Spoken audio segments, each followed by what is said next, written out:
Hi, we're Matt and Fiona, and we run an organisation that is supported by the Happel Foundation.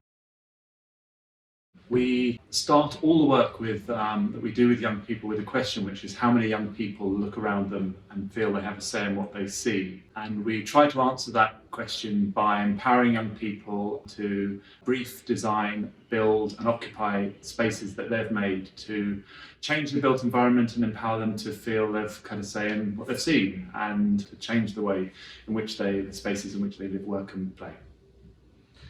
We particularly try to work with those young people who would never normally have this kind of opportunity, and you could argue that's all young people, because how many children get to design and build their own buildings? But particularly those young people who might feel very disempowered. So that could be young people who are on free school meals or who speak English as an additional language, or young carers or young people in care. We try and work with our partners and with those young people to uncover the brief for what is most meaningful for them, and then enable them to make that change that they want to see happen in their community. Like for everyone, the pandemic has been a really challenging time for us. The nature of the build projects is the young people with ourselves design the spaces over a series of many months, but then we always try and build them in a week. And it's a really intensive and wonderful week with lots of young people, children and adults coming together. But it's very hard to do that in a socially distanced way. So we've had to press pause on quite a few builds, but it has been an opportunity for us to dig deeper into that briefing and design stage and to uncover new ways to do that type of workshop and ask those kind of questions online, virtually, using new kinds of platforms.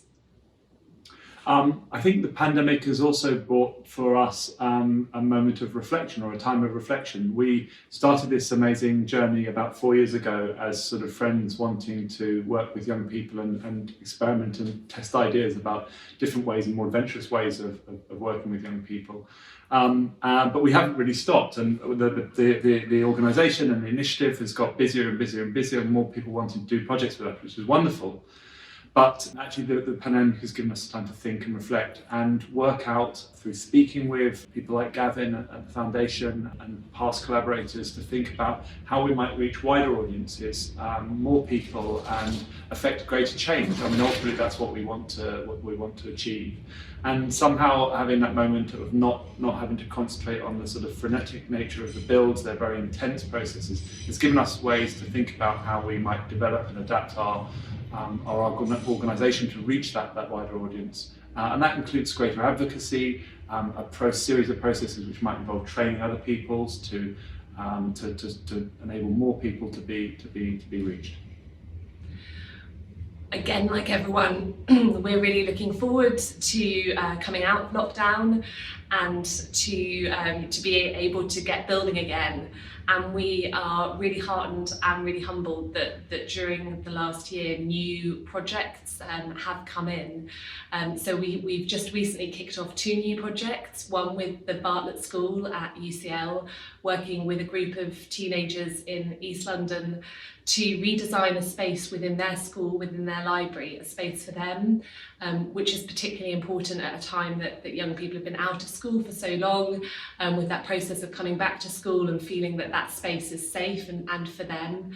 And then another project in Galway with the brilliant architecture at the Edge, where we're working with 3 different schools and young people to look and investigate Galway and think about what are those special moments within the city and how can they be teased out more to enable there to be more spaces that really work for young people and enable them to lead their lives fully.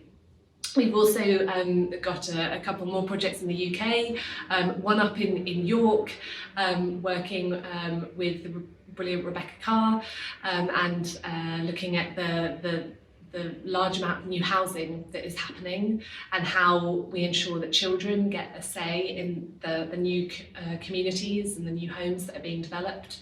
And then one that we're really excited about, potential for a floating project in the Lake District. And last but not least, the amazing Brixton House, which was stopped, I think, 6 days before